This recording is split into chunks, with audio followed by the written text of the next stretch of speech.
again tomorrow. So please. Ah. Let's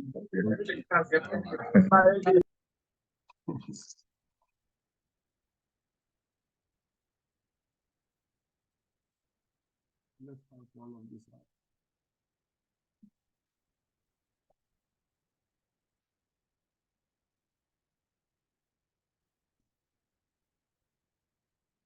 At this stage of our careers, typing these out should take you 5 minutes or less. There's no sum of them. There's no sum of them.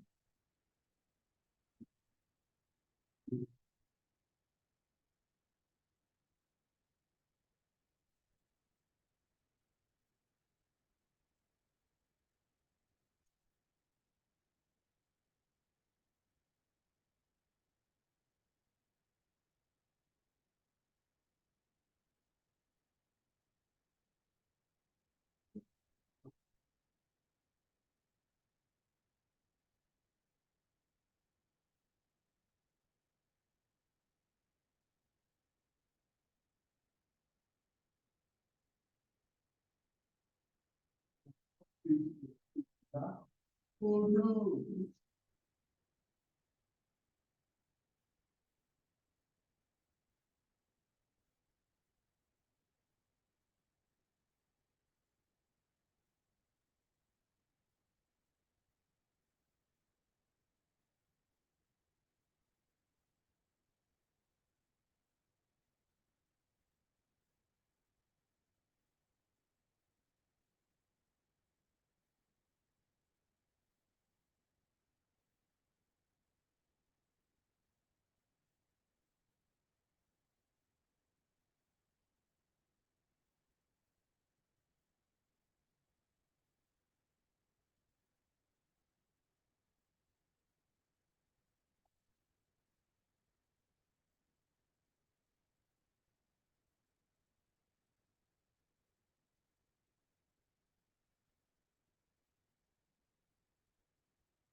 Hurry up, hurry up, hurry up, hurry up, hurry up. Nope, type it. Because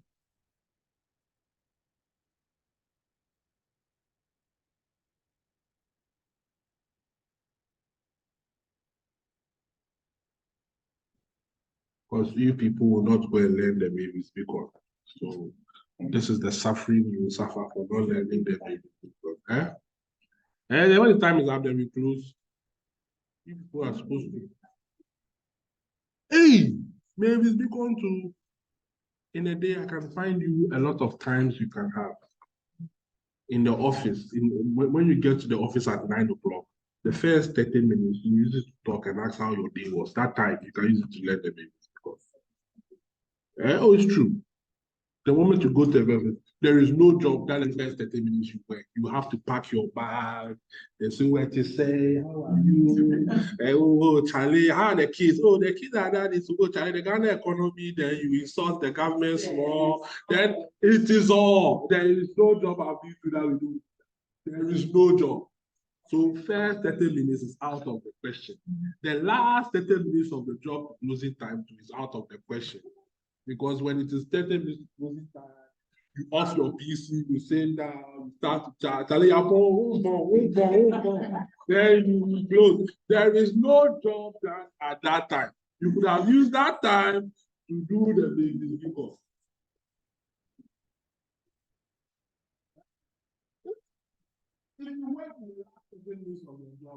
you are taking the job too serious.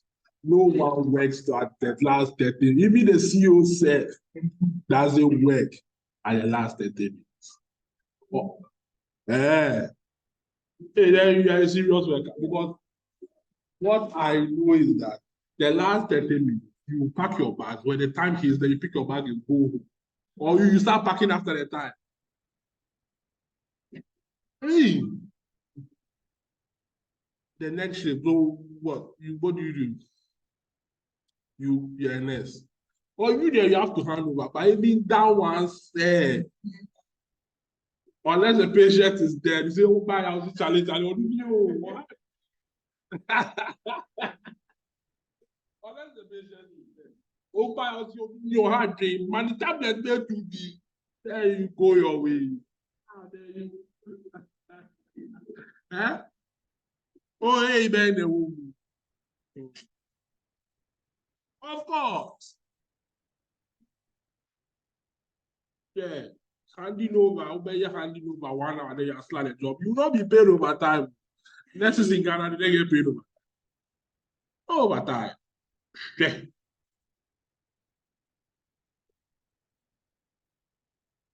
To be honest with you, if I was a nurse or a doctor, when the closing time is, you have closed it. Even if my hand is inside the person's stomach, I've closed it.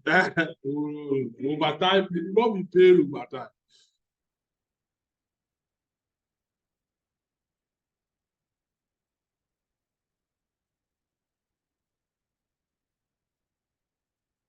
Let's hurry up. Today we have a lot to do.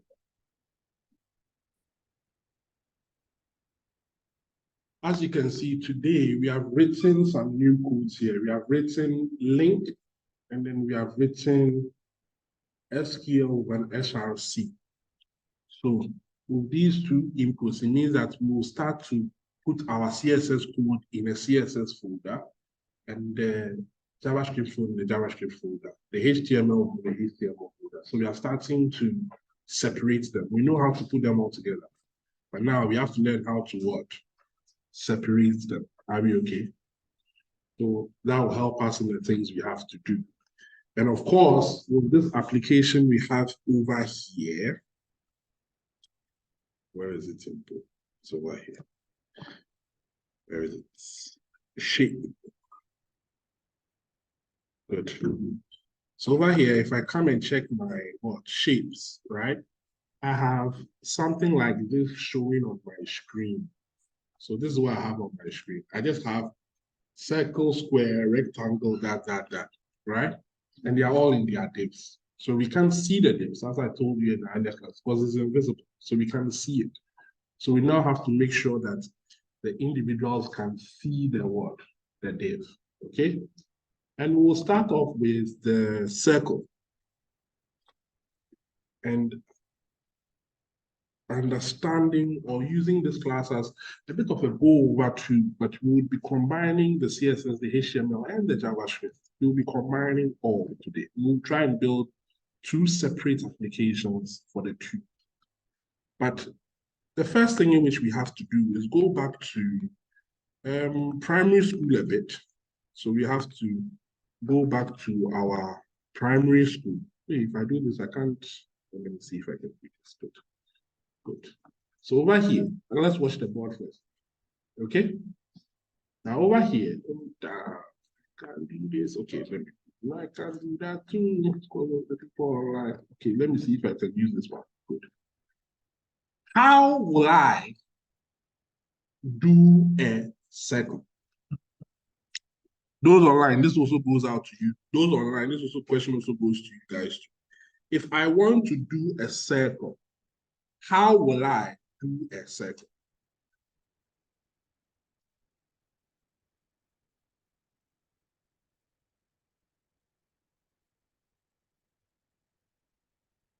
Yes, you can use the border region. But before you use the border region, you need you do a what? A square. My square is wrong because I'm using the mouse pad. But I will do a square, then I will round off the sides of the square for me to get a what? A circle. Exactly. So it means that before I can do a circle, the first thing I'll have to do is draw the shape of a square. Does that make sense? Are we sure? Good. So over here, instead of me using class shape, I'll change this into class what? Circles. And then over here on the side, let's all watch it. I am telling the computer that all my style sheet code is grouped in styles.what? CSS, right?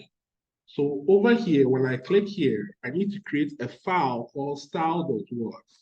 CSS. Are we okay? Can we see that?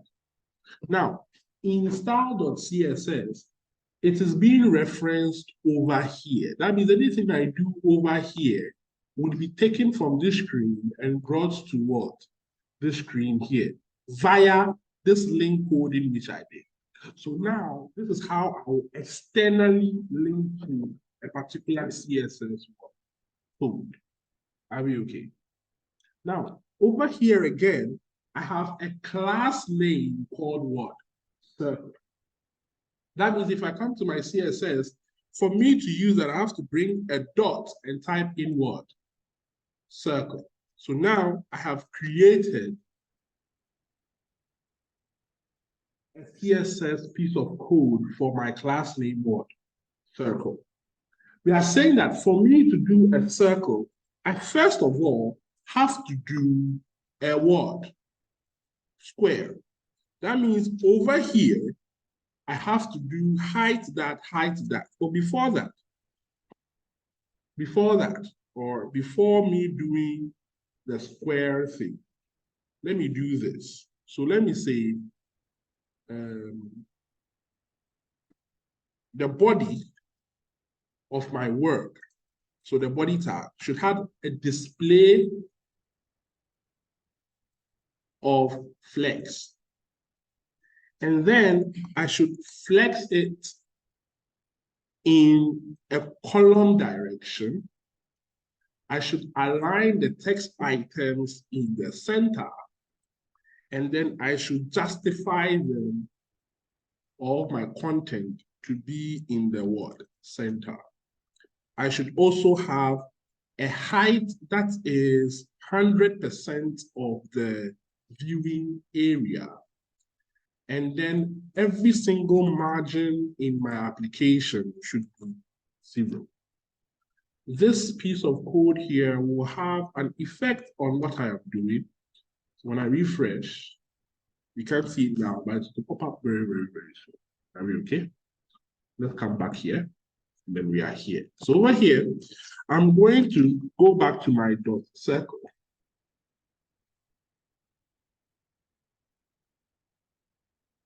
Or let me do this first. So let me say dot shape. And say that everything I have, all the shapes should have a width of 100 pixels. Every single shape should have a height of 100 pixels. Every single shape should have a border or a background color of light blue. Oh, sorry. So the height should be 100. Every single margin in my work should be 10 pixels. All the text in which I have in the shapes should be aligned to center. I should have a line height of 100 pixels. And then my cursor, whenever you point at any shape, should change and be a pointer. So again, when I come back here to my code and I refresh, nothing is happening. What is going on? Let's see. Have I done something wrong? Am I at the right place? I am too. So let's see. Oh, I have an error. Failed to load resource. Okay, no problem. So over here, I have my resource over here. The name is the same, or, oh yes. Over here, I didn't add the what? S here, so you couldn't find it. So this one there, forgive me. Let me come back here. Where is it? Okay, let me open it from here. Wonderful. So I should have everything appearing like this. Are we okay? Are we okay? So you can see that all my shapes are appearing in a column. They are flexed, so they don't go and then they are appearing like this. Okay, no problem. Now, this one here, I want to make that one there a what? Circle, the first one. So for that one, I am going to state some new rules for it. So circle, right? And what are the rules I'm going to state for my um, circle, in which I have over here? So this one. What are the new rules I want to have for this one? I want it to also have a width of 100 and a height of what? 100. Let me continue using the color of light what? Blue. Are we okay? So again, if I come back to my design here and I refresh it, it will have the same feel as all of them. Very good.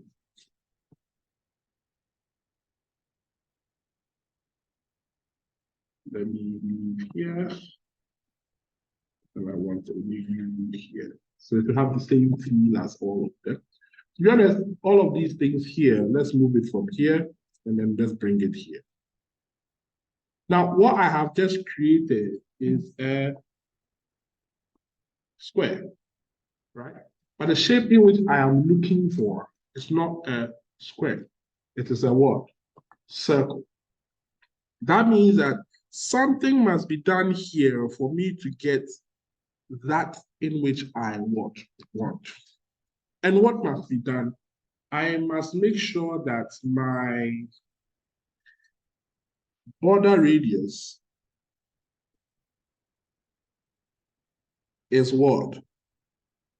50% of the whole thing. Doing so would now turn my shape here into a nice one, circle.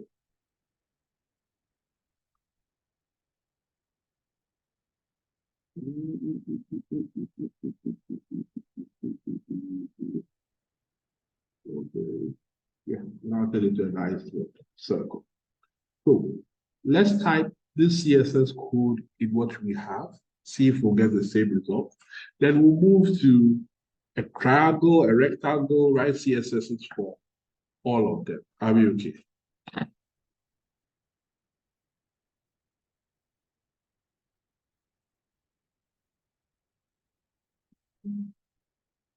If you go up, there's no up.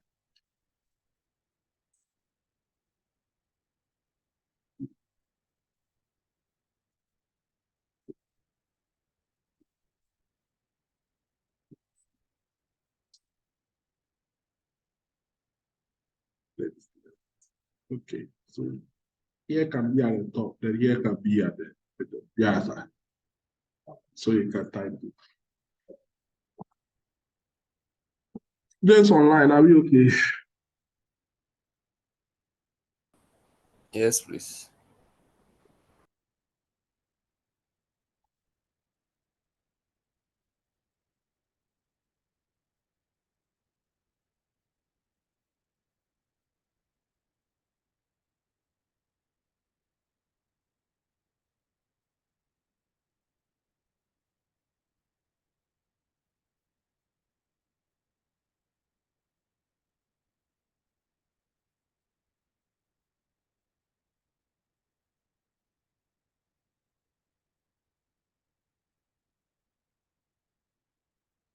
Oh, sorry. Okay.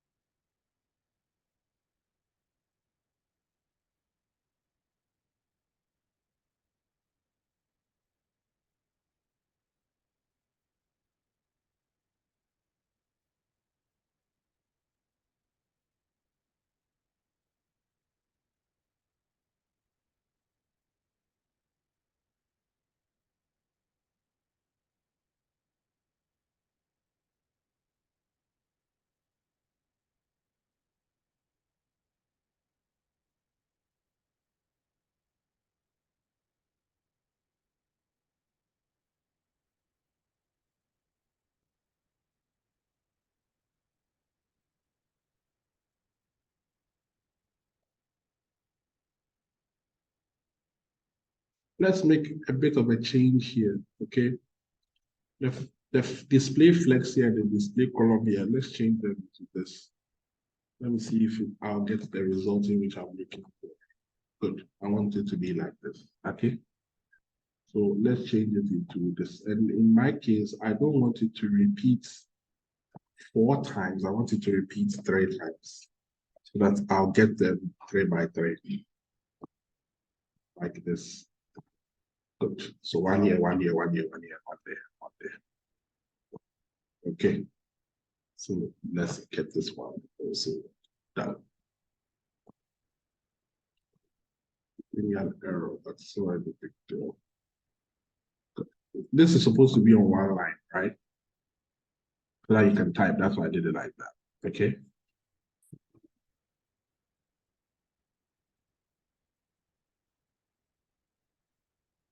That's what you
well, next week to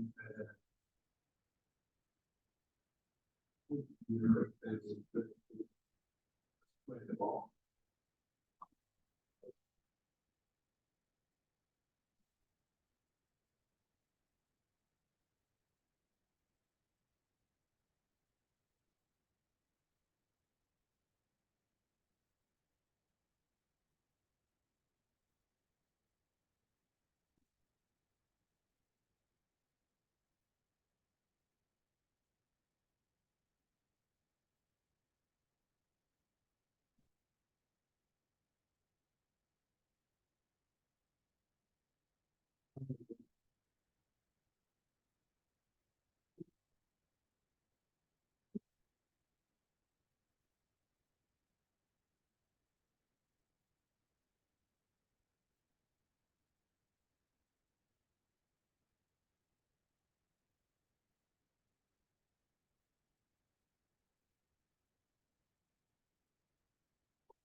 Okay.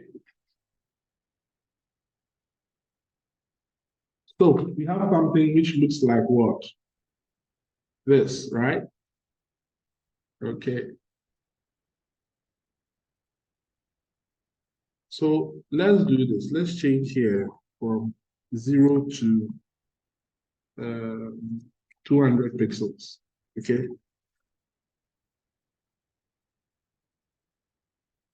So margin left 200 pixels, margin right.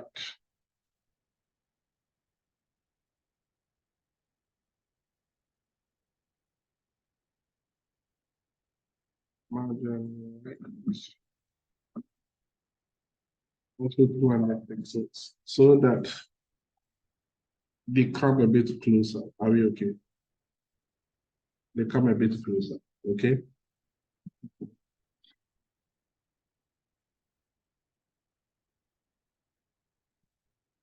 That's great.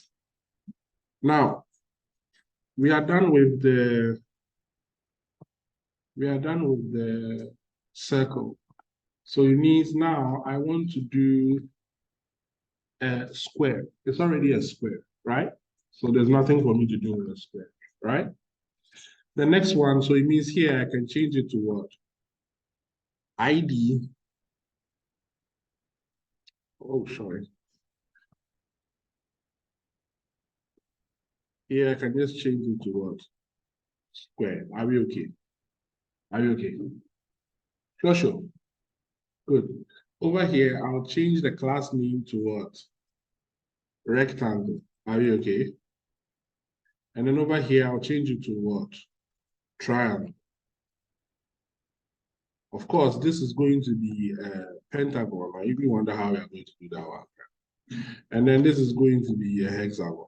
So it is what it is. Okay?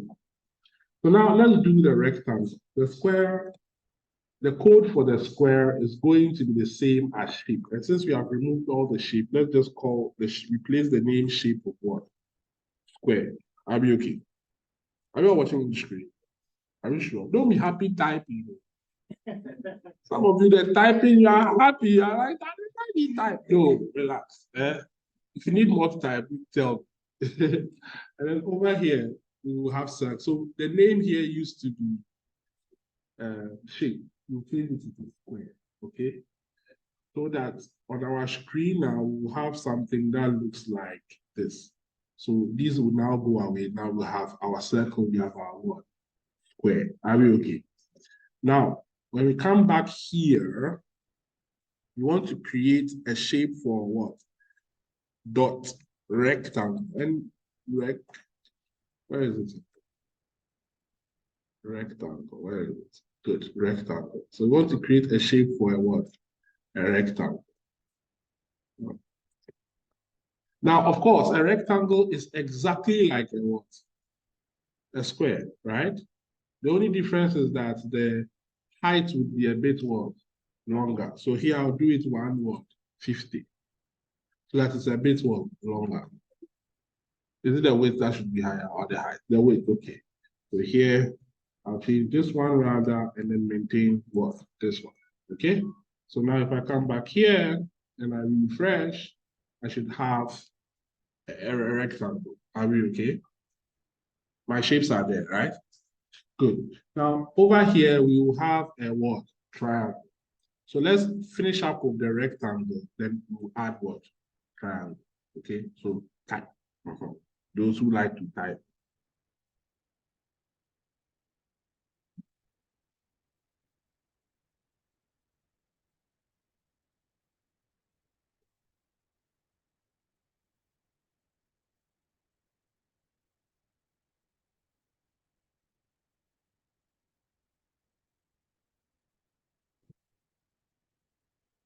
Are we okay?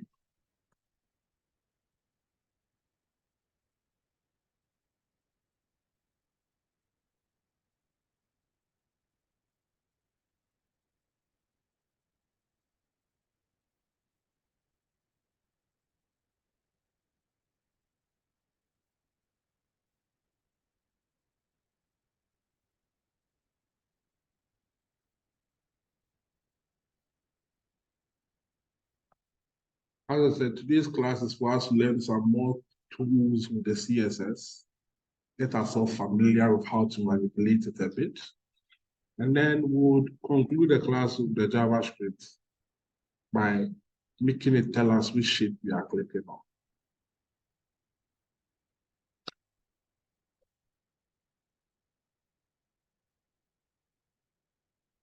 Our next shape is the triangle.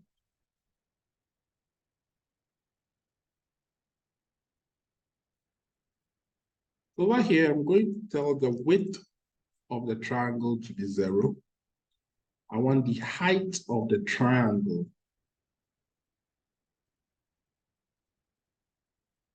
to also be what? 0.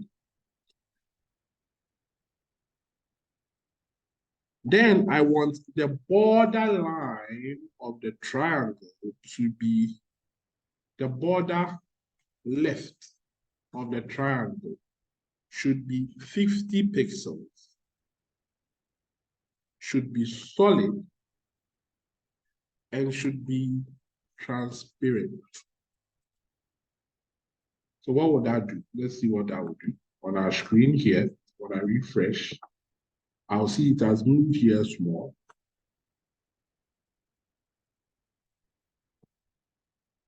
We want also the left to do the right should also do the same.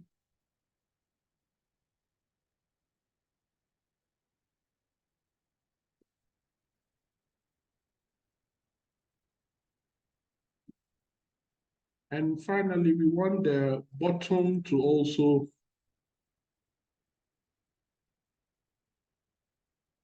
bottom.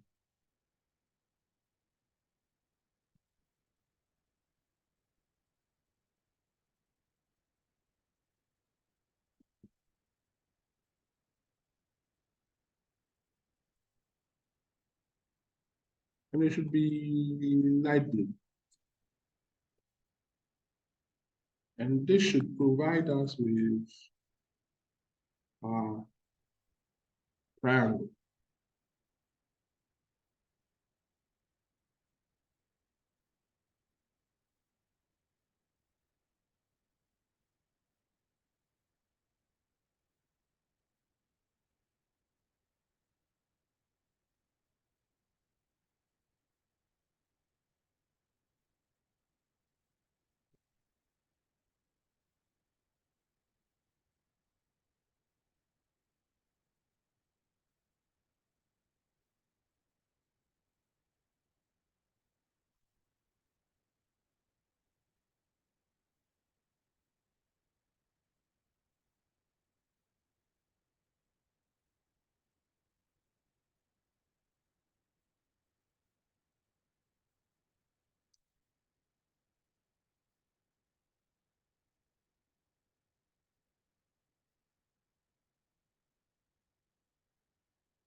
Oh,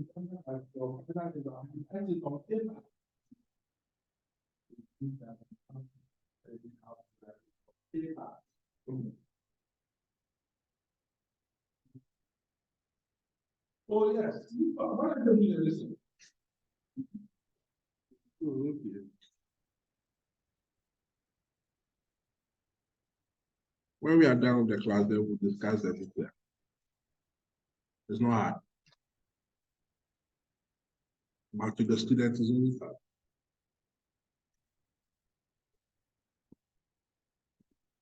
Oh, I have to buy pizza for someone today.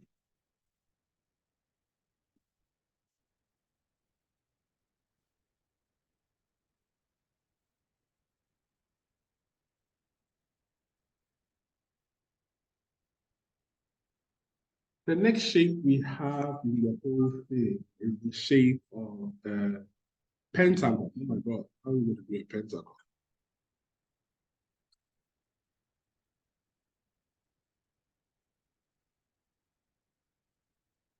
I think this is too small.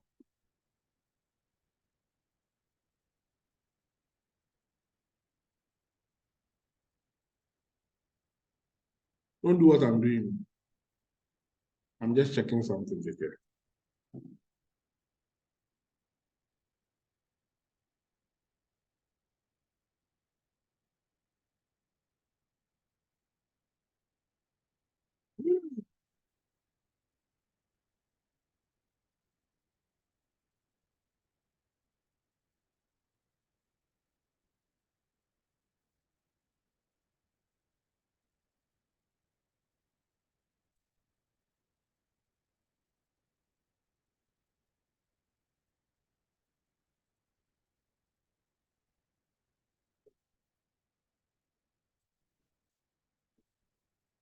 The triangle we didn't want. Oh, yes. So we can add these pieces of code over here. So align text center. And that should help us to have it in the middle. Oh, did they even match?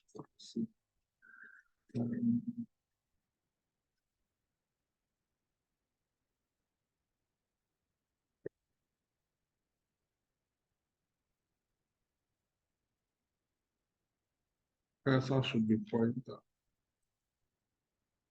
Margin should be that.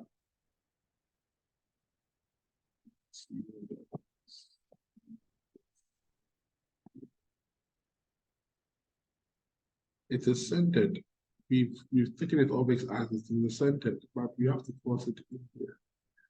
We'll do that. To go out to where? Hey, I thought, are we okay?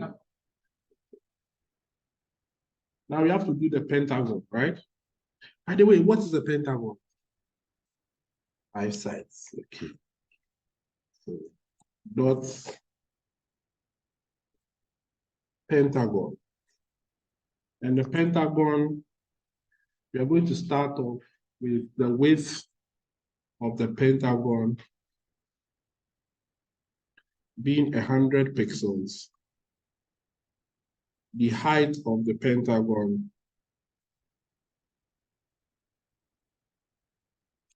being 100 pixels.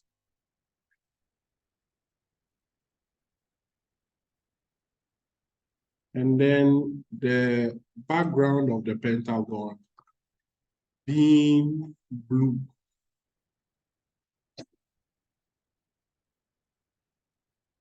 Or light blue. But we are going to tell the computer that we want it to clip its path, and we want the clippings to behave like a pentagon. So we need to now give it its coordinates on how to clip.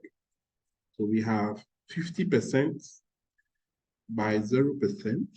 Oh, sorry. 50% by 0%, comma, 100% by 38%. And let's see how it is chipping it as we go along. We're not there yet. Okay. Comma. Or did I not spell the pentagon right? Let me see. Over here, we have pentagon here. So class pentagon. Good. Very good. Comma. 82% by 100%.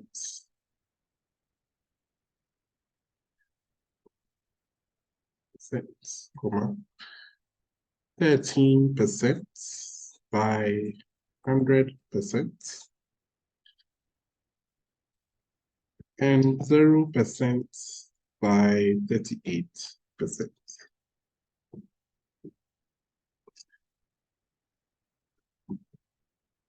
So this is it by by 18%. 32 by that. Okay. So in doing so, we should have our pentagon.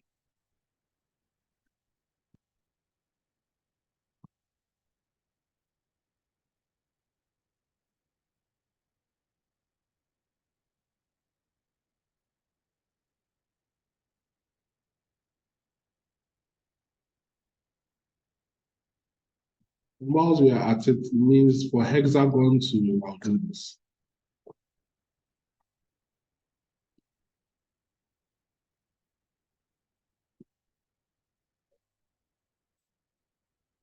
So once we are done with this, it means now we have all our what shapes. Are you okay?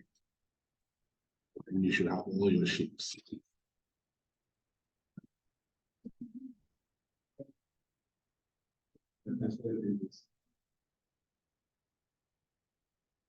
The percentages are the points at which it is being marked. Let me see if I can explain this better.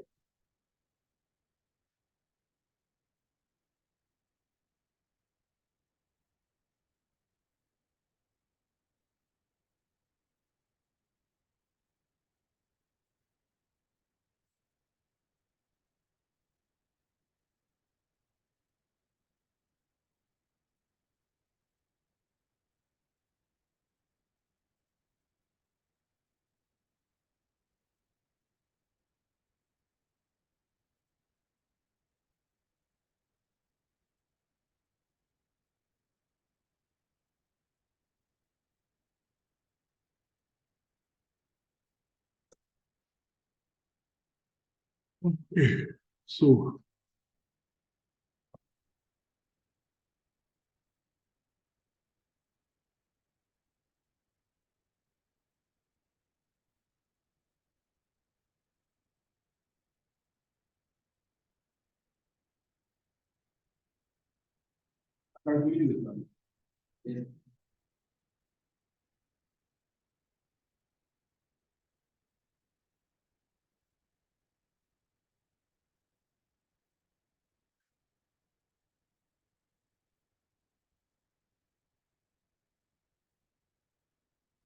if I go and write it on the board to those online will not see.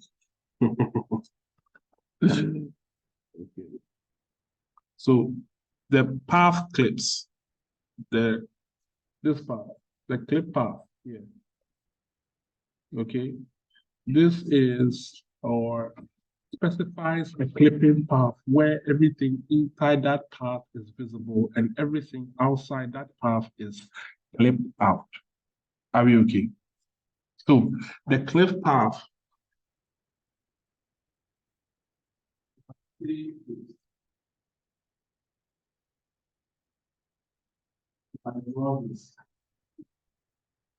to get the cliff out, I need to have something.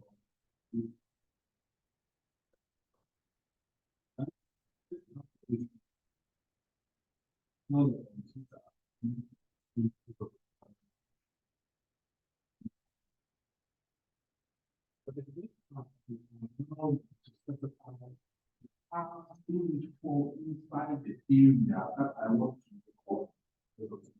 And anything that is not in that area, I want to record. You can see that over here, the area I am giving the area percentage points on the grid, coordinates on the grid. So these coordinates will help you to draw a hexagon. This one will help you to draw the hexagon. Okay. So these points are the points in which are supposed to, after I align all of these points, inside it, it's supposed to give me the shape. Anything outside it, I'll make it invisible, so you know more looking at the shape. So at the end of the day, the shape I have here is basically this square here that I have clipped over here. That's what here. It's one. This means that if I want to do animation, I can do this when it moves slightly, do it when it moves slightly. And when I try to do that, you start moving.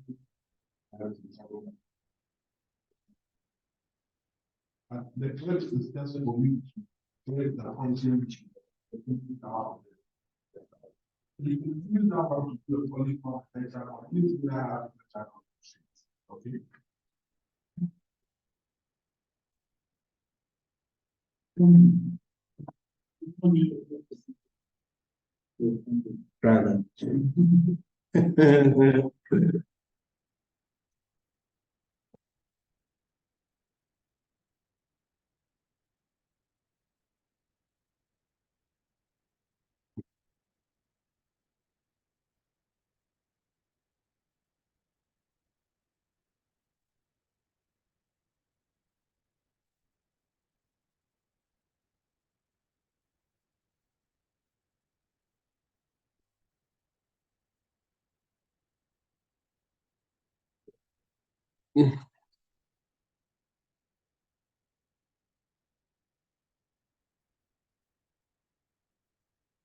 Okay, so with the CSS, we are basically done. Now let's move on to the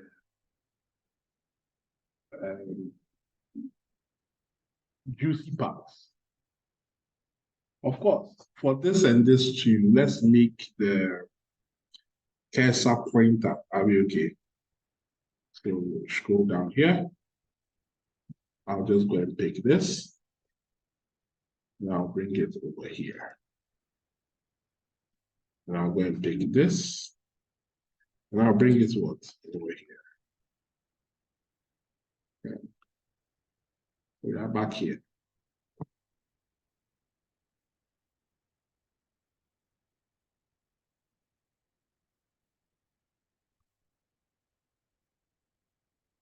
Great. Now, the writings that are in all of our HTML, let's go and remove them. Are we okay? Are we all here? So the writings we have in here for circle, in here for rectangle, in here for, oh, sorry,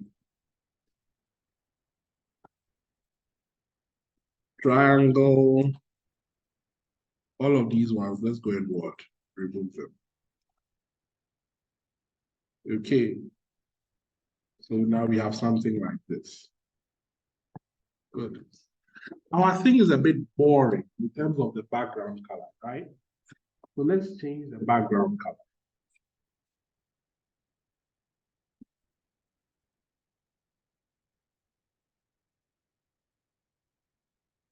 So again, I'll go to the body of the CSS, since that one is where the background color is. And I'm going to say my background color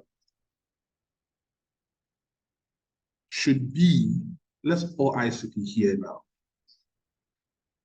linear gradient. So this will allow me to do a nice gradient flow to my background. So it is here whereby some of you, unfortunate to say, you are very colorblind. So gradient, or let me say CSS gradient generator. You don't have to use this group, but the CSS generator here will allow you to do a bit of try and error with your colors. So here I have a CSS generator. Can we see this color? See the nice flow through generated color. We can choose different colors in between. Are we okay? For me, I'll choose this one. It looks very nice. So the color in which is here is of a particular color code. That is this one, right? And this color is a pinkish color code. That is this one. So I'll just copy this color here. And then I'll put it in here. I'll bring my comma. Again, if you don't want to go and do all of that, you can't just put them in here directly. Are we okay? But here I want to specify to the what? Right. So, no problem.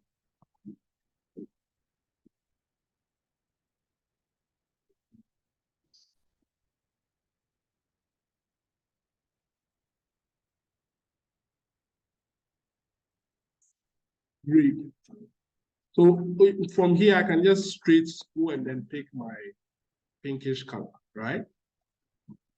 Directly. Now over here, when I come back here in my design, I should have a nice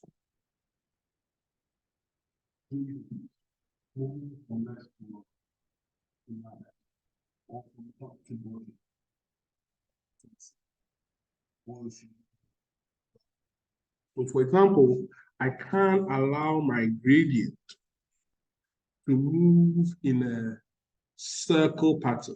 So it should be a circle.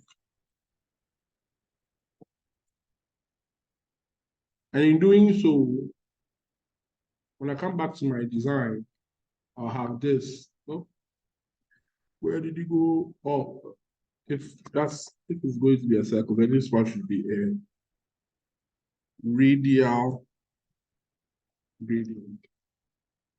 So here should be this. So dark in the middle, then it goes. But I don't like this. So I'll rather use the linear gradient. I'll be okay. Of course, this color is a bit offish, so let's look for something that is nicer. It will be the same color. I want it to be that. Okay, that's fine. So that I'll have this. Wow. Oh, yeah. So, right. Right.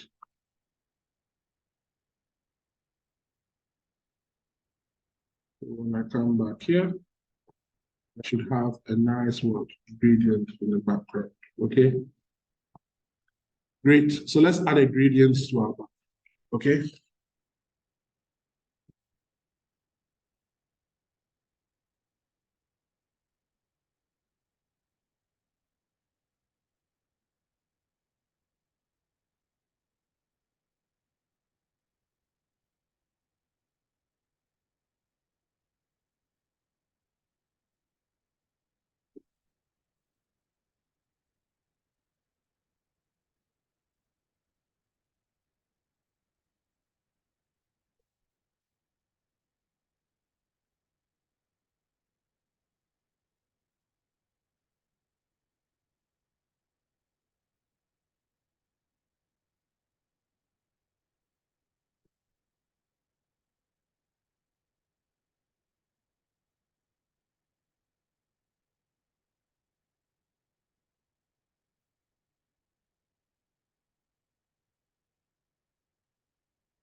The site I went to is there are plenty. There are lots of gradient.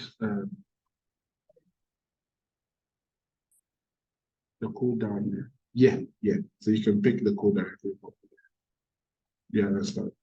So you can use it to formulate as many gradients as you like. When you click here too, you can add other sections. Like if you want to create a different style of gradient. Normally, when a color comes through, it looks nicer than one color. One color is normally authentic. Right? You can give it, let's say if it's from top to bottom, let's say it's dark at the top, when it's getting down and it becomes brighter, it looks nicer. Yeah. So over here, they can see that they give you the spiral look, and then they can give you the linear look, however you want to do it. If you wanted to, you can use this one to specify the degrees. So in 90 degrees, so it's moving down. So you can see 120 degrees or this thing. You can try it so you can see how it will look like in your work. But as I said, today is more of going through different other types of CSSs for us to see. Okay. So now the shapes here, you can see there's a circle here, square here, that here. Whenever we bring our cursor to, it's there for us to click, right? Now the job is that we need to do it in such a way that when someone clicks this one, then it's telling that he has clicked on the what? Circle. You understand? So he means we need some CSS in here to show that, oh, I clicked on the what? Circle. Or I clicked on the rectangle. Or I clicked on the square. Are we okay? What? No, I'll use JavaScript to do the showing or alerting or whatever I want to put. Are we okay? Now, I don't want to alert it because if I alert it, it will just keep on popping up in the screen and it wouldn't look all that nice. So I want a scenario whereby it will just appear. So I will put that messaging at the top here. Okay. So again, I can use my knowledge in CSS or in HTML to go back to my screen. And at the top here, I'll put on H1. Okay. You clicked a circle, for example. Okay. Now, when I come back to my design, I will have you clicked on the circle popping up here, in which is messing up with my design. So I don't want that. So I'll come back here and then I would use the BR tab to save me the headache. I want it to be isolated at the top and below. So one BR tag will not help me. So let me use two. Over here, I should have it popping up alone. So not popping up alone. Okay, no problem. What do I do? What do I do? Okay. So I'll go here. I'll give this a name. So let me give this a name as ID is equal to what? Title. I'll put my CSS. Now say hashtag title. I want the color of the title should be white. And I want it to float both. I think doing this would solve that one for me. Okay, did it. Let me see. So it didn't make it white. It didn't make the right thing white, but it's not floating on both lines. Or let me see if I add a line here to do that for you.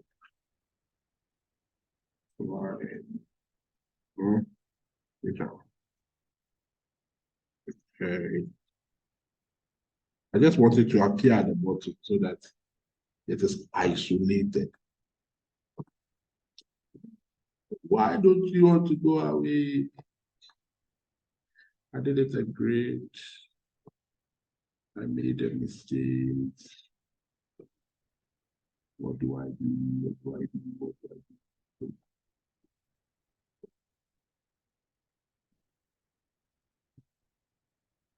Float both should have handled that, shouldn't it? Float. Is it float left alone?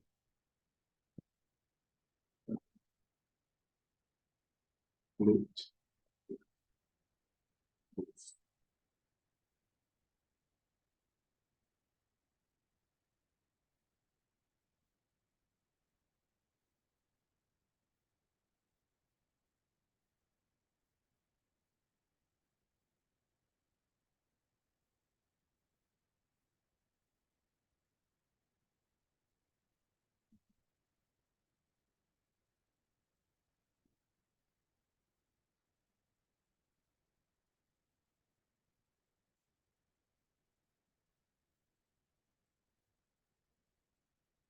Oh yes, the grid. That's why they're all, the shapes can move down. So the grid is affecting me. So what do I do? Okay. I don't want to do this. I could easily just do this. Div container, div ID is equal to contain. And then here, I just close it off here. Move this one over here. So that over here, I can create a CSS for container that would have everything here, moving here.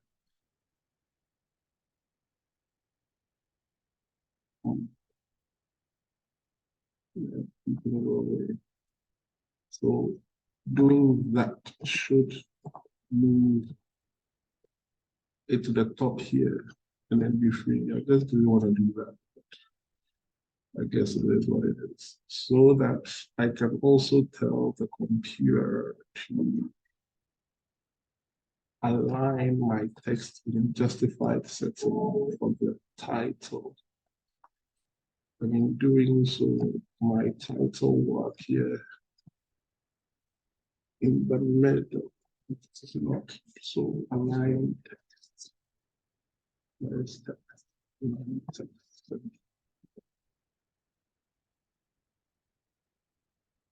Okay, so let's do this one.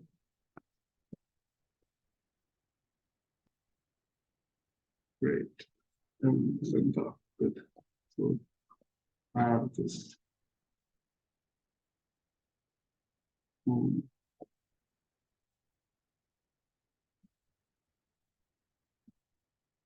very much,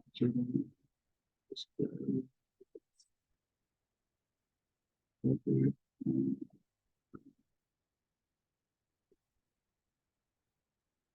I don't think I need this if I'm using this app.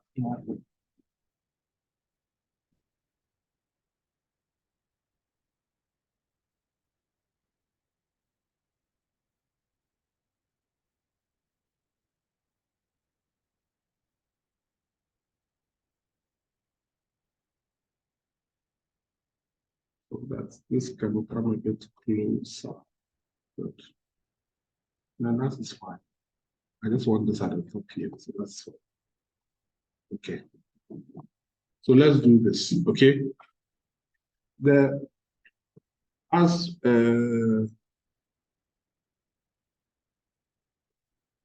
one of the students told me in the chat from online, over here, I said everything in the body should be a grid. Okay. So it means that I can't bring anything down because it's already in the grid format. For me to bring it down, it has to be out of the grid. So what I did was I created a container and put all of the shapes inside the container. Then I went to the CSS and then gave all of the code to the container. Are we okay? so that the container will now handle the grading. Then the background, I still maintain it in the body because everything should have a background of that color. Are we okay?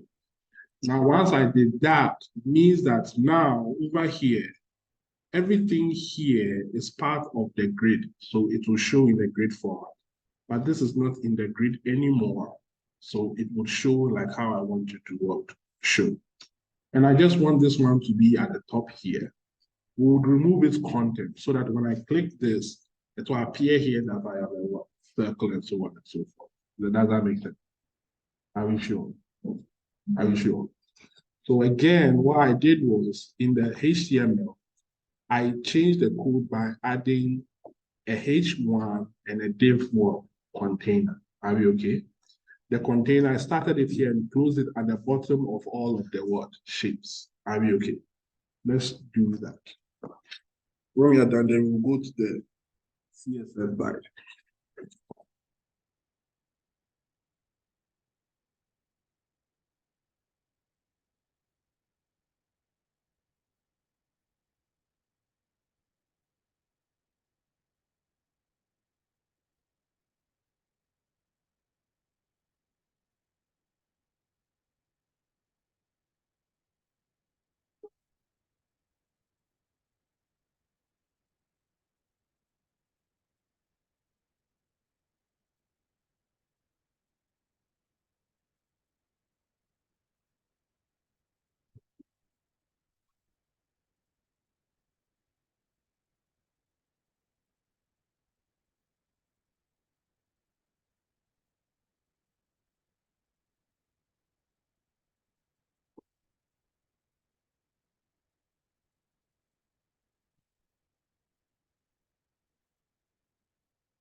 I've done making the modifications to this side, right?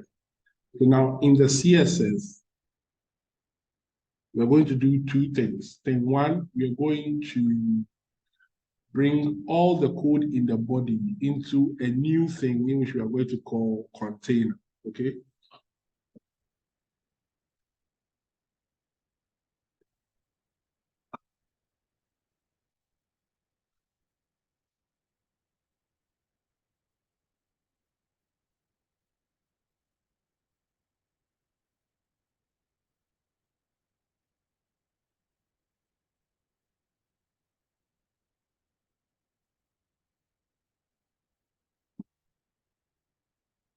So as I said, all the code you had in the body, you remove it and bring it into a new piece of code called what? Container. Please leave the background linear in the what? Body, so that the whole background will have that. Are we okay?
Okay.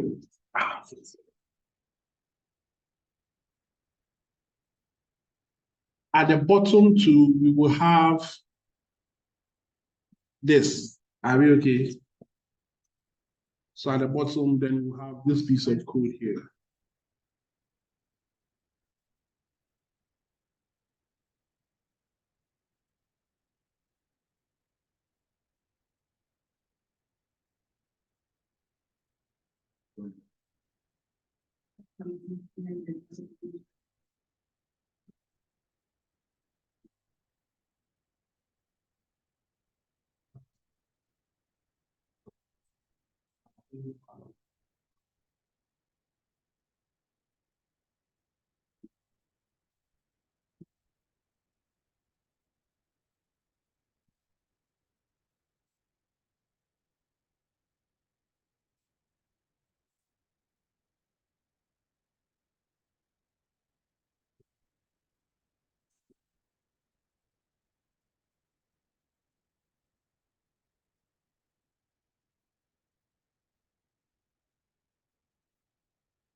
The other time we did the on-click listener on the screen, right? This week, we are not going to use the on-click listener on the screen. Because when you have the on-click listener on the screen, people get to know your functions when you are online. And that is dangerous. So whenever you're doing it, you want to hide the functionalities from the person, the name of the function or whatever it is, the person shouldn't know. So you want to hide it from them. So today we're going to see how we can also hide it from them. Because we know how to add it using the on-click. So let's learn a different way today. And in a different way, as I said, today, over here, we're going to add a new file that is called script.what? Script.js. So again, we are keeping the JavaScript full code in JavaScript. We are keeping the HTML code in what? HTML. We're separating them now. In here, I have to bring in a keyword.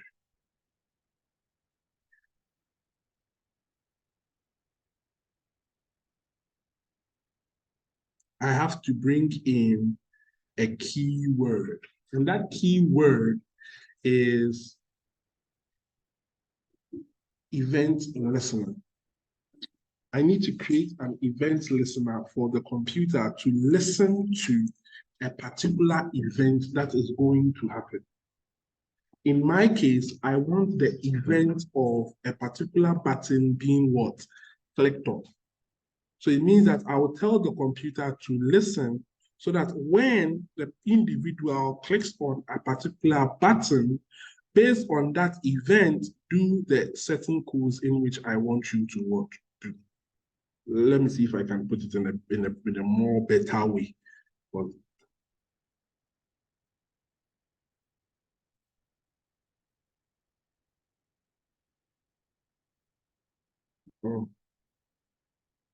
Sorry. Let me see if I can put it in a better way.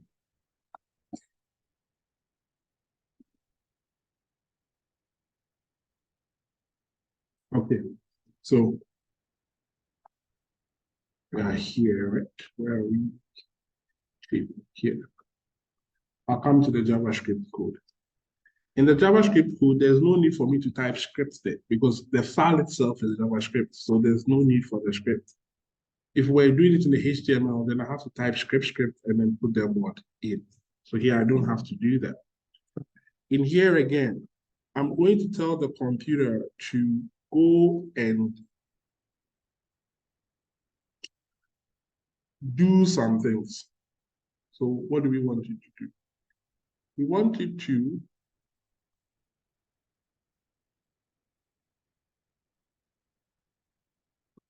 open the document function dot add listener. And what is the listener going to do? The listener is going to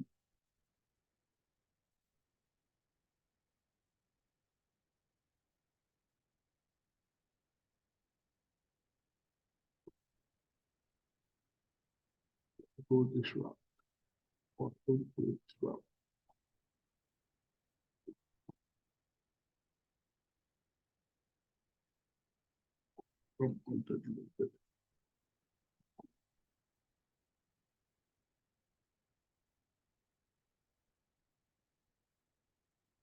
Function.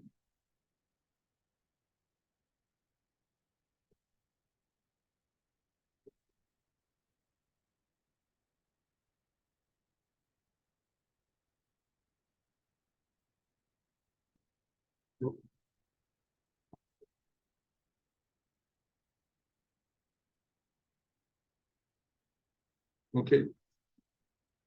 So this piece of code here is a very important piece of code. Very, very important piece of code to what we want to do. I am telling the computer of this piece of code to do something very important, to listen, to just be there, wait, and listen. And what is it listening to? It's listening to the content of that page being loaded. It means that the moment all the content on that page is loaded, everything appears on your screen, then it's supposed to work. So based on the event that the content of the page is loaded, then this function here is supposed to be what? Executed. So in this function here, that is in these two parentheses here, what am I supposed to do? So this is what you're supposed to do. So the moment the content of the page is loaded, what is it now supposed to do or execute? That's what I'll put in here. And what I want you to do is I want you to go and pick this one here, the thing here, the ID here. So I want to tell the computer again to go as a constant, right? Because it will never change. Go and pick circle from the user. And where will it find circle? To find circle using the document. And last week, we used get element by what? ID. We know how to use get element by ID. But this week, we are going to use query selector. It is the same thing as get element by ID. But with query selector, when I do this, and I bring in the bracket here, I'm supposed to add the hash and what? Circle. This will go and bring me the element in which I have worked, looking for. Again, if I did this using const circle 2, I could have said document dot get or get element by what? ID into brackets. And in here, I'll put what? circle.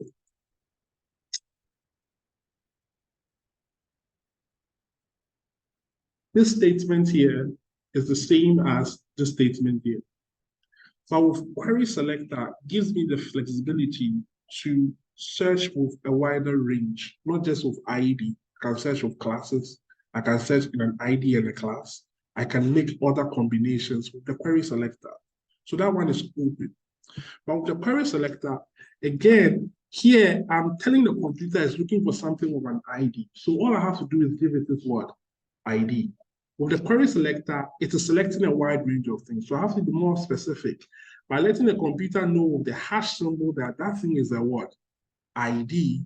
And then here I'm selecting what? Circle. Because the moment I don't bring hash, that thing is a what? A tag. If I bring dots, then that thing is a what? Class.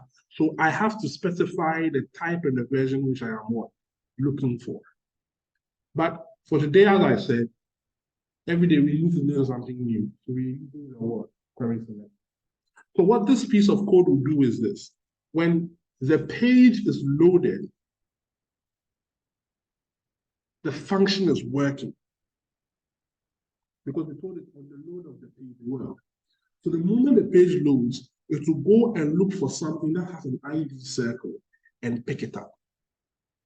Exactly. But we've done that.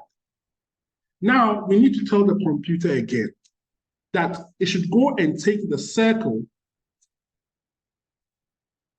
that it has picked up and what? Listen to it. And what is it listening to the circle to do? It is listening to the circle for the event of it being what? Clicked. And when it is clicked, I want it to perform a particular function, and that function has this in. So in here, I'll put in all the actions that would be done when the circle is what? Clicked. And what do I want to be done when the circle is clicked? For now, I want you to alert to me that circle.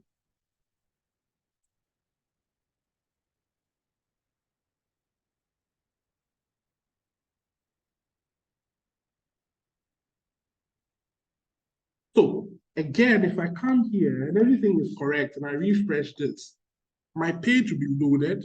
It will go and pick, use the query selector to go and pick the circle. Then it will start listening for someone to click the circle. So nothing will happen until I what? Click the circle. And when I click, then all the actions will be what? Performed.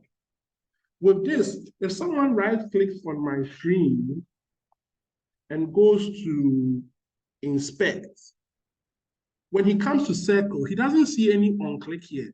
So he doesn't know that there is any code being done. So he can't go and steal my code. You see, the reason I can hack you is if I have knowledge about you. So one important rule in programming is abstraction, encapsulation. Everything I do should be contained within me. And I should only show you what you want to need. Sorry, I should only show you what you need at the time in which you need it. So I can hide all the way my program works. And all the way my program works is inside the what?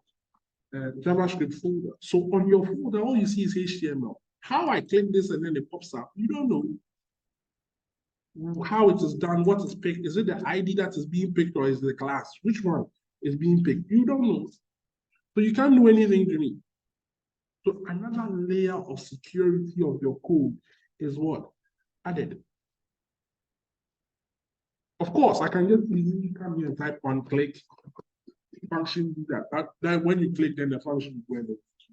Another way to do it is by using what? This method.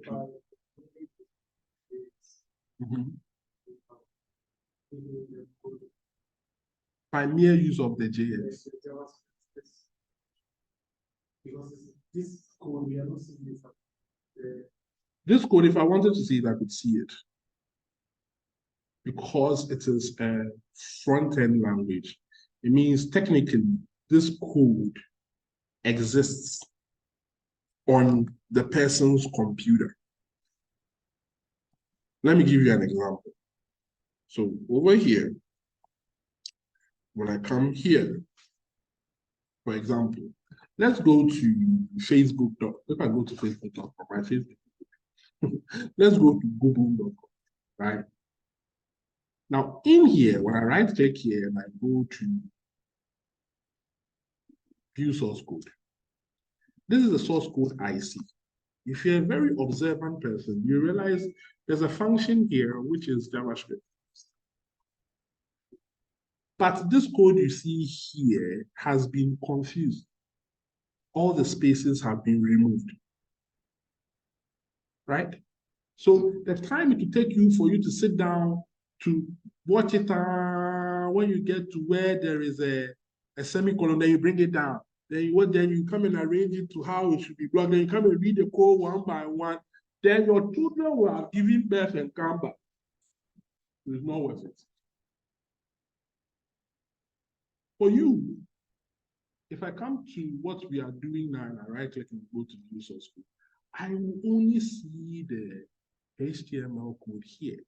Now, if I come back here and I go to view source, if I come back here and I go to inspect, I can go to network sources, inside sources, I can see where all your sources are and then get at your data. Now, when I come at your data, here I can see the CSS we use. Here I can see the JavaScript which we use. I can get to them. But when I get to them now, listen to click this one, which one are you clicking, which one? Then the confusion has to come in. Then if I use front-end frameworks and so on and so forth, I can hide it even more better.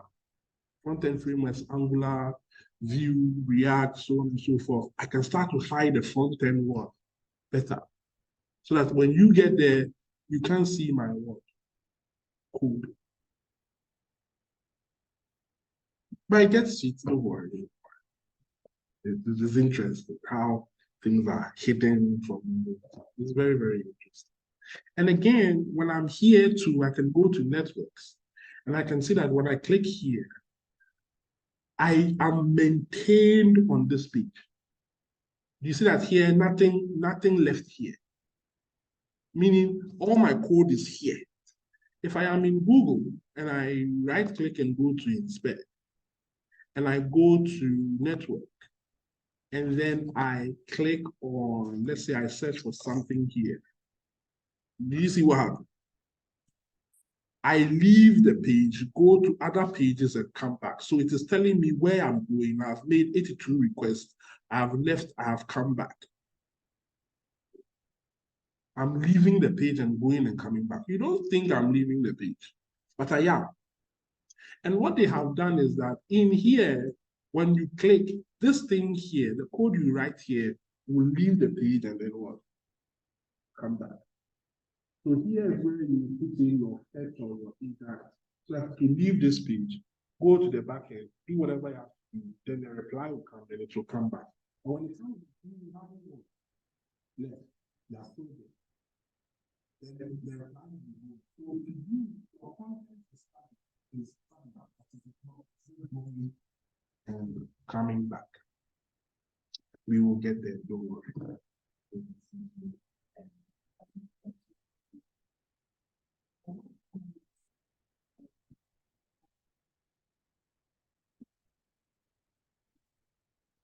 Mm-hmm.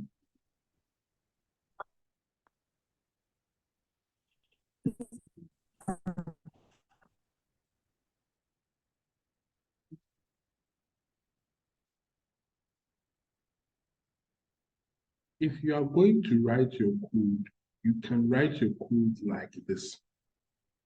Writing your code like this stops you from having your functional code appearing on your screen. You did this for two reasons. One, it is easier for you to debug if it is in this way. Because in this way, you know that over here, I'm running a listener and this is the code. Here, I'm running a listener, this is the code. Unlike the other way where I have to write functions and then I have to go and call them in some place. If there's an error, I have to correct it here and I have to go and correct it in the HTML too. And that is a bit too long. So I only want to do corrections at one place at all times. I don't want to be going anywhere. Exactly. Those online, are we okay? Yes, sir. As for today, I'm not asking people plenty questions.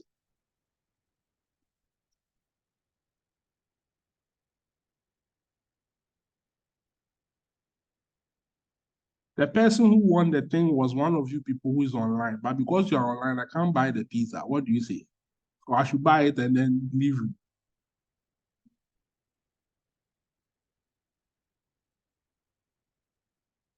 Who won it though? The name doesn't matter. All that matters is Okay. the person is online. Yeah, you can do delivery. I can do delivery. Yeah. I thought you Yeah. said, I thought you said I saw my phone. You just contact the person and will give you the delivery address. Oh, I see. I thought you said that I saw my phone.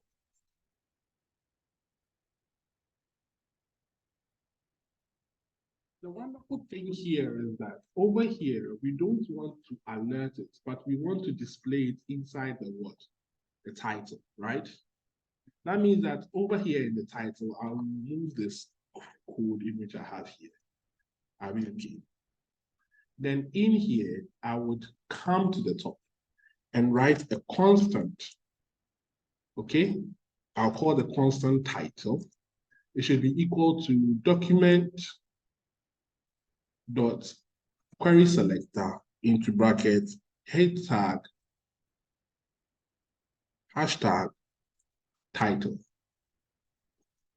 So that in here, I can say title dot inner HTML should be equal to you clicked on a circle.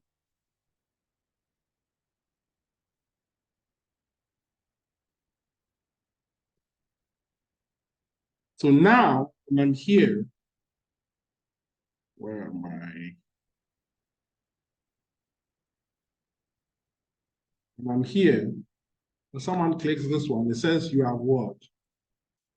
Clicked on a what? Circle. The pop-up doesn't come here. Again, when I click on a square, it's supposed to tell me you have clicked on a what? Square. You have clicked on a rectangle. You have clicked on that. So with that in mind, it means that all I have to do is use this code here, right? So in here, I'll have to, first of all, go and let the computer pick on the square. So here I'll say const into bracket square is equal to document dot query selector into bracket what? Hashtag square. I have to do the same thing for a rectangle. I have to do the same thing for what's the other shape graph? Is it pentagon? After rectangle is pentagon. This triangle. Then I think there are two more. So why is my circle and square underlined?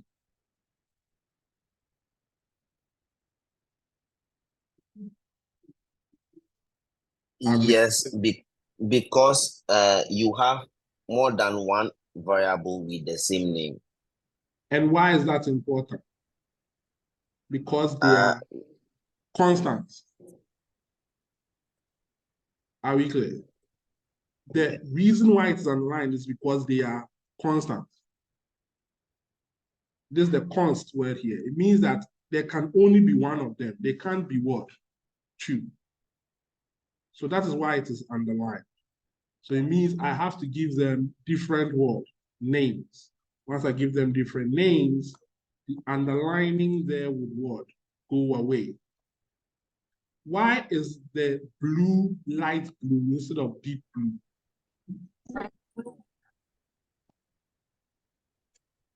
Like the blue for the circle and the triangle, they are different. Why are they different?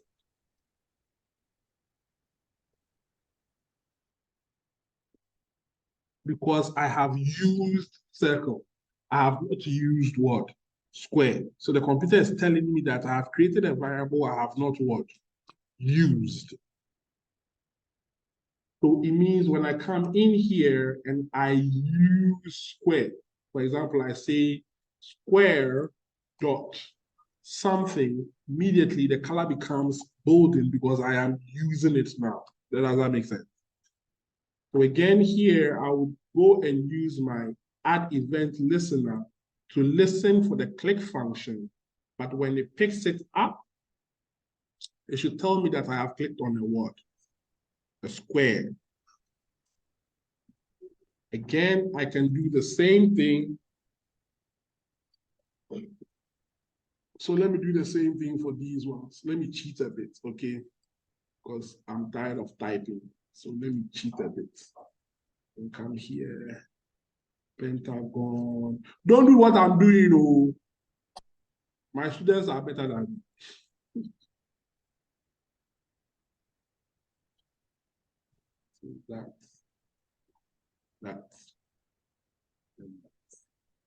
and then I can easily just change this one to rectangle, triangle. I can change this one to, oh, the triangle. Yeah, triangle, pentagon, hexagon, no. Hexagon is at the bottom. Okay, so pentagon. And then this one is what? Go away.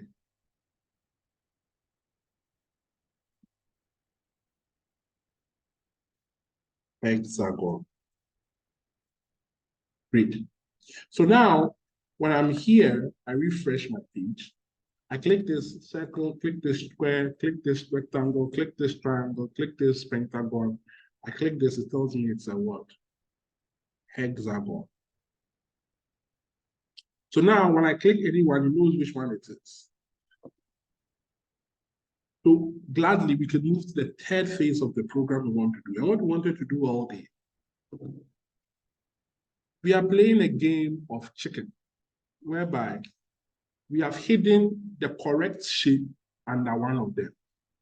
So if you click the correct shape, they will tell you, oh, you clicked on the correct what? Shape. If it's the wrong shape, then you tell you clicked on the wrong what? Shape. Then you've lost money. You click on the correct one, then you won more. Right. Exactly. So you can see that the whole thing started from the HTML. We did the design. We can now identify the design and use the JavaScript to know which one is which. Now we can go further to use logic to determine something. Are we okay? Let us all get to where I am. So let's add the consts to it, and then we can move it from there. You can see that the title, I use the same title for all because the moment I click on circle, the title should just change to what? That. The moment I click on square, the title will change to what? Square. Are we okay? Those online, are we okay? Yes. Let's get to where I am.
So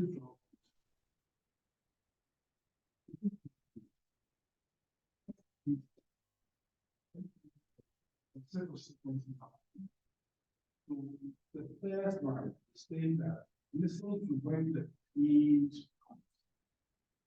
Listen to before the age. For example, let's say I want to check your age before you come. I can tell the computer to listen before the age. So when the thing you say, show the person age to what age are you, on the age correct that one. In this case, I'm saying that when my face was fully loaded, everything is start doing the following. You said, yeah, that's before the school was started. But by the time I have the, but no, didn't no, 2000 and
Yeah.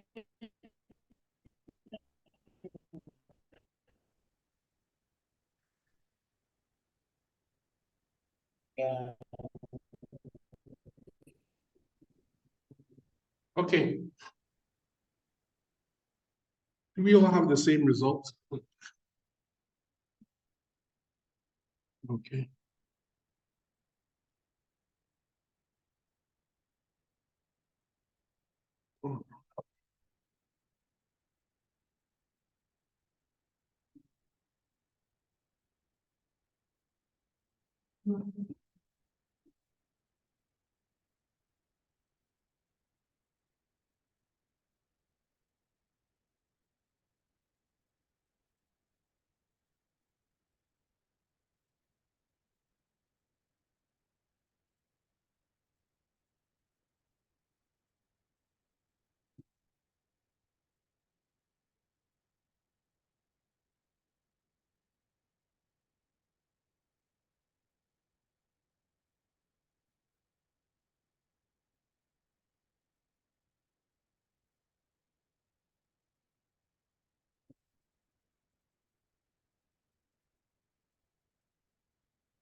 Alright, so now how are we going to let the computer know that one of these is what? Is the lacking shape. Are we okay? Are we okay? Now, how many shapes do we have there? 6 shapes. Oh, someone has a problem from online. What am I doing wrong?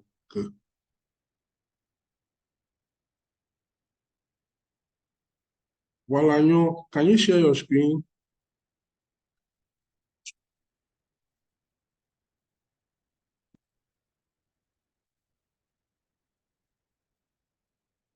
Okay, so share your screen.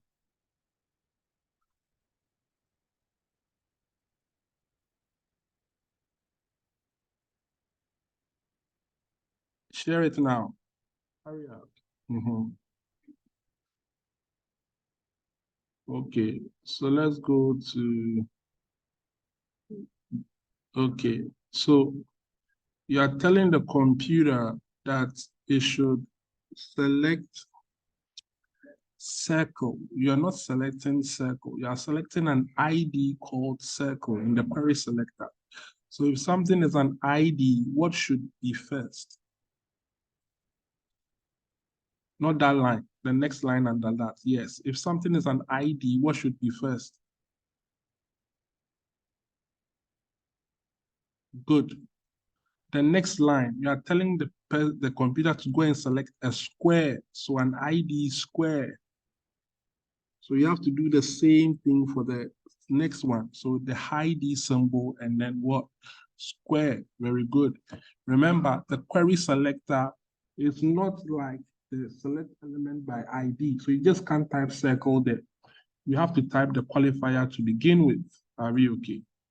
And then for the on-click listeners you didn't do for square. So you have to do one for square too. You did for circle and you skipped square and went to rectangle. So you have to do for what? Square too. Is that okay? So once you do that, I'm sure your code would continue working. So let's stop sharing your screen and then we can go back to the full class.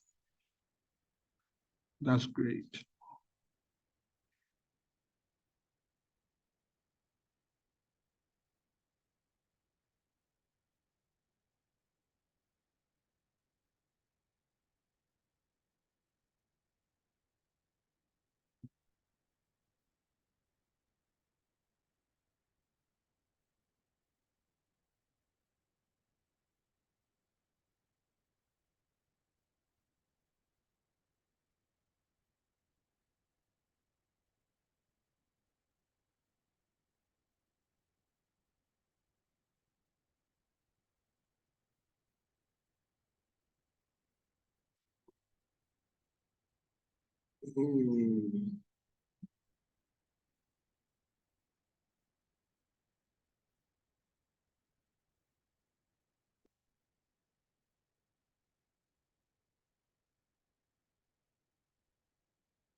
Okay, so I need to do something, yeah?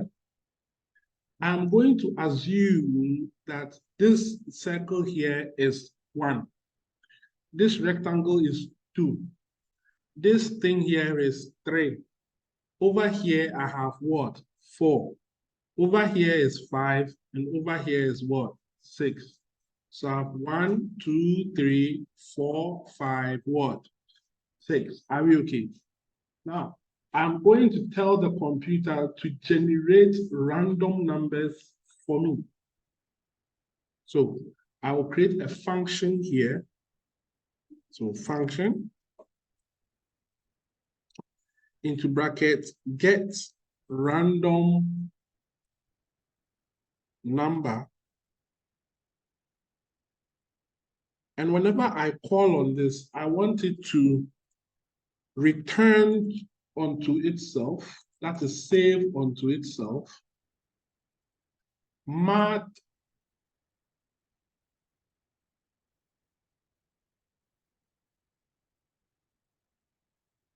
math.log. This will make sure I always have an index. Into brackets, random number.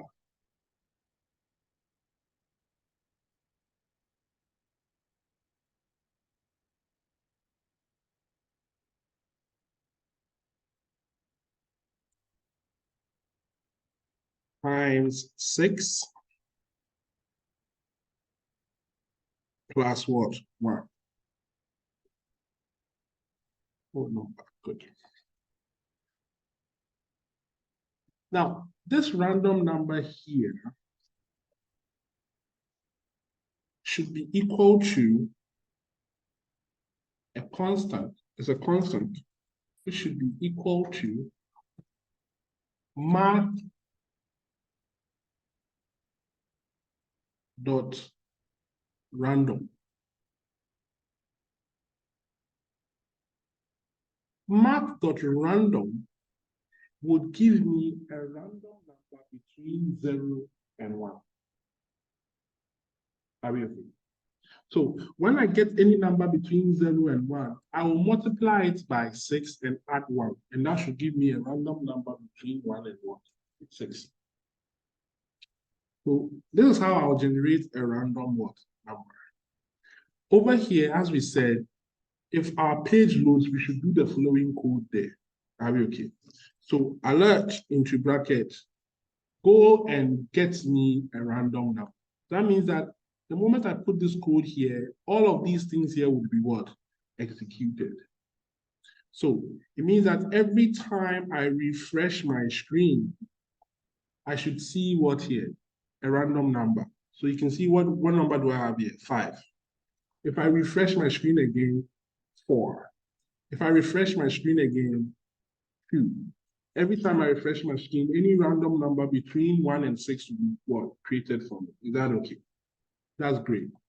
Now this helps me a lot. When I come back here, I don't need this alert. I just wanted to show you guys that random numbers are being created. So in here again, I would say let lucky number be equal to random number. So the lucky number that the user is going to use is equal to any random number. Now, if I click on this one, I should tell the user that if I click on circle, I should check if the lucky number is equal to what? 1. Now, if my lucky number is equal to 1, then I should tell the person using the title that you clicked on the circle and that is the lucky shape.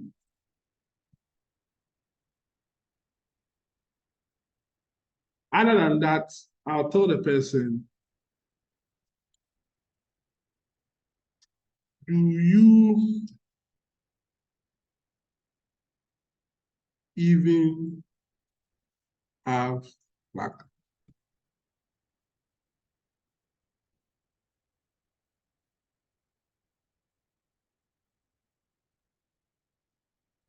Oh no, this one is not bad. Sorry, this one is not bad. But if I leave it like this, it means that every time the user clicks on the number, regardless of if it is the lucky number or not, do you even have luck also what? Show. Hence, I must give the computer the knowledge that this is an alternate. That means it's either going to show this or it's going to show what? That. And also, we want to let the user learn. So we are letting him learn that he clicked on a what? A circle, right?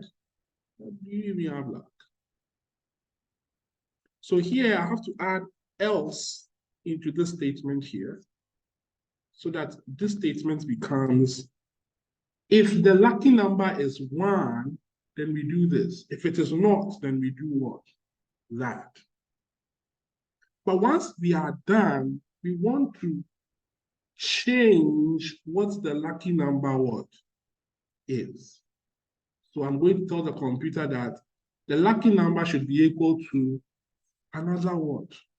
Random number. What this does is this. It means that now, if I come to the program here and I click here, oh, sorry. And I click here, do you even have what? Until I click on the what? The right number. Note that the right number in that scenario, so over here, let me just add lucky number plus here, and then lucky number. This is not part of the code, just for me to know what number I clicked on. Okay. So over here, if I come and I click on this, Click on this. The lucky number is what? 3. If I click on it again, the lucky number has changed to what? 1. And it tells me, oh, it's a lucky number. If I click on it again, the lucky number has moved to what? 5. That means every time I click on it, I will set the lucky number to another what? Random number. So that I'll have the message keeping on popping up. With this, I can replicate this for all of them, whereby I can check if, the lucky number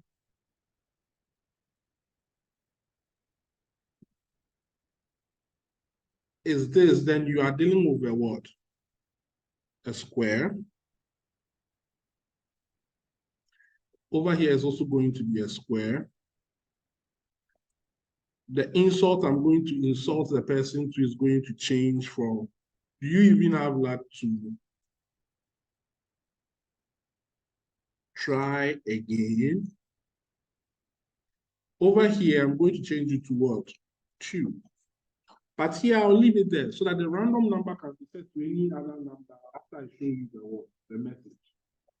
Again, over here, just me telling you, you have a rectangle. I'll have this. In here, I'll change this one to what? To save me some typing time, I'll just click here and click here whilst clicking on alternate. And then I can delete the 2 and type rectangle for the 2. Then here, I can just put in here, and then the insult for the person will change again. So, wow. Make a good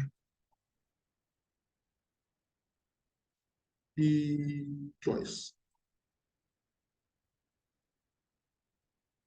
for once. Are we okay? Did I make a mistake here? No. Pardon? Yeah, I did. I did make a mistake. So let me copy this one. Let me undo all of this one. I deleted this one as part of it. So lazy me, I'll do this. Over here, I'll paste this one out too. So that here it would be what? Triangle. The lucky number for what? There's no need for me to change it because that value is being set what? Automatically.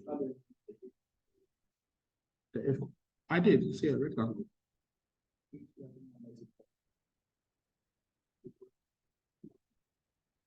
Yes. So here it's supposed to be what? 3, right? And here would be 4. So that's the lucky shape. But here the insult will also change to I am even tired of you. Then over here is to change to what? 5. And then here, pardon? Where? The equal to's have to be 2. If it is 1, then you are assigning. If it is 2, then I am comparing. So the mathematical equal to is this one. That is left-hand side is the same as what? Right-hand side. So over here, I'll change this one to pentagon, right? Good. So pentagon. And then the insult will also change to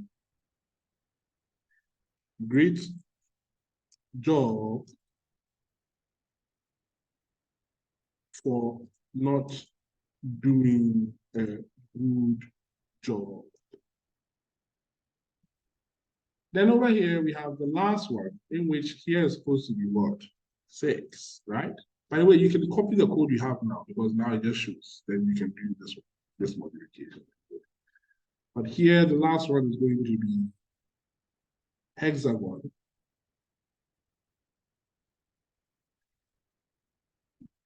And over here, I'm going to have what? Hexagon.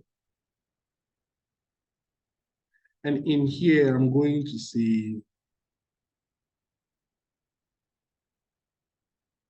pick again. Now, again, I've left the lucky number side there so you know which number it was. Are we okay?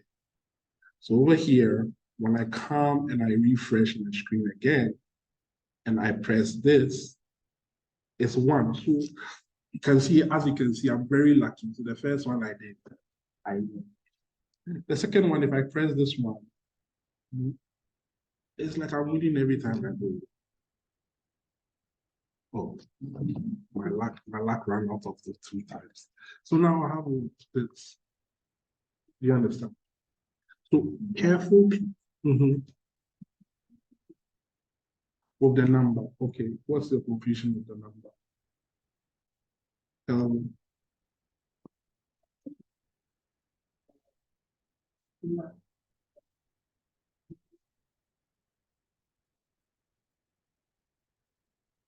Okay. So in here, right, I'm letting you choose shapes, right? So you're choosing various shapes. I don't know what shape you are going to pick. But what I do know is that I can give each of these shapes a particular number. I know the number. You don't know the number. All you know that, oh, this is a what? Circle. This is a that. This is a that. That's all you know.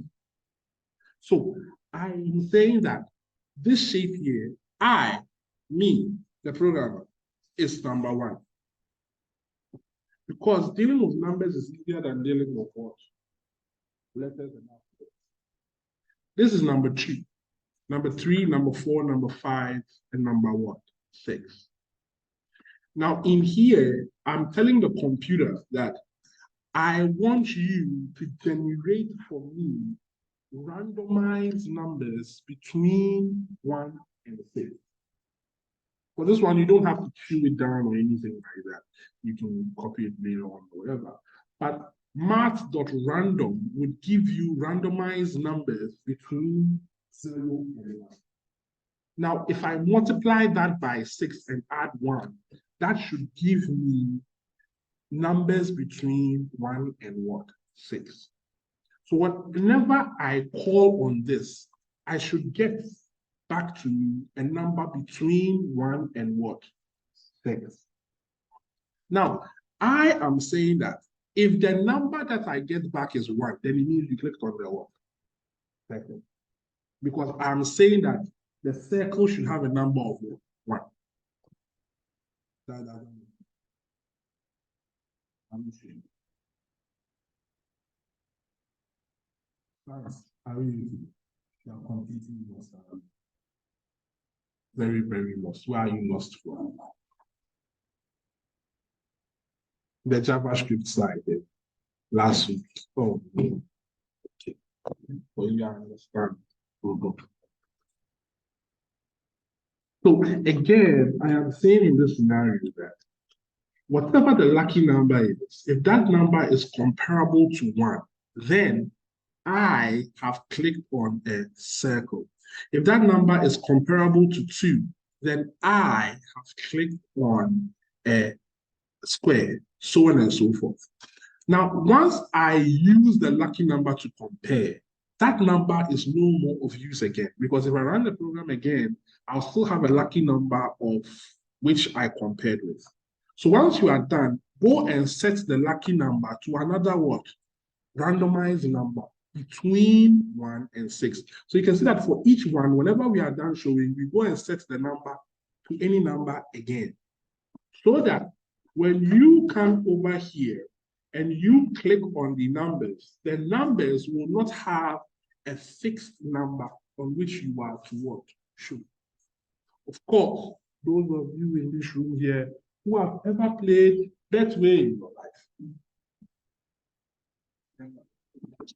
who have ever played soccer bet and Betway in your life, you realize that there is black and white, black and red. Have you ever played black and red before? And see that I have only people in this room here. But with black and red, you have two choices. It's either black or what? Red. So you type in 10 Ghana of your own money. And when you click and it is not red, you lose your what? Money. So in this case, if I click here and it is correct, then I win. If it is wrong, I lose.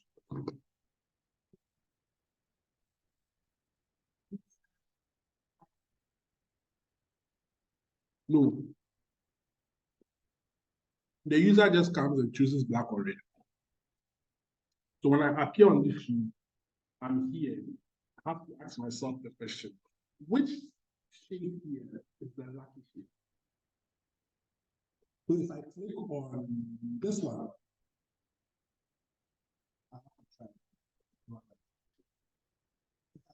this one.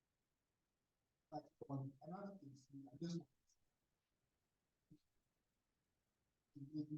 this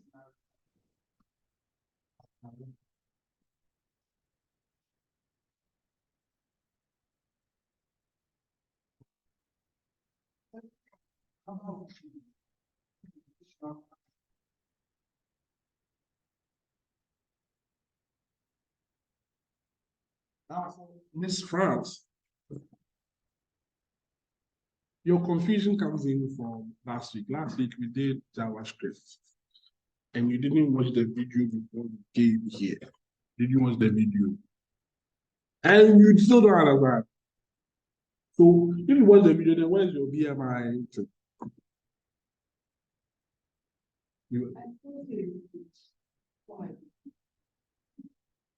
Really? And what did I say?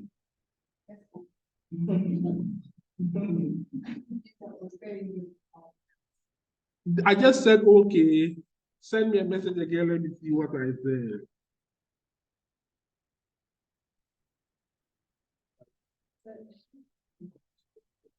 What?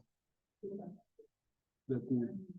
Oh, this code, I'll put it in your group because this is the final, so don't worry. Oh, send me a message, let me see. Have you done that? Let me see. Oh, forgive me, because okay, so let me see.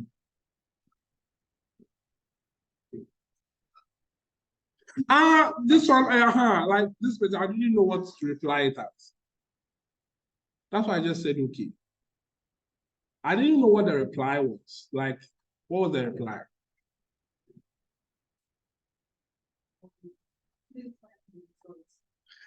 You couldn't find the result, but you said I checked AI and getting the different codes from yours. That's why I was confused, because I was confused. So I just said, okay. So I was waiting for, this is my code and this is the mistake I'm getting. Yeah. Because the reply there was, if you are getting, my thought was, you are getting different codes from mine. So you want to use that different code. I said, okay.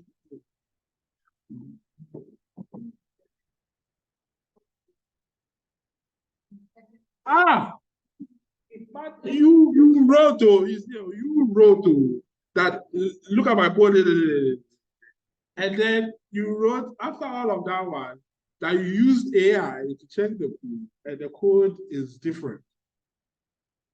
I don't know if the code is different, right or wrong or whatever. So I said, okay, like waiting for the reply. Yeah. Because to be honest with you, a question mark or something. Oh, really? Oh, I just said, because the one time is like a conversation, isn't it? So I said, okay, so I'm waiting for the continuation, because to be honest with you, the days I have, they are not enough for me in addition. Yeah. So me, and you said it too on Monday. Monday was a brutal day because I had, Monday I had work. After work, I had to do a class. After the class, I had a meeting with some partners in which I have. and how to present deadline projects and stuff. So I was just in full, we are working mode. I wasn't closing it. So it means when you send a message, I watch and I reply. It's difficult. This one.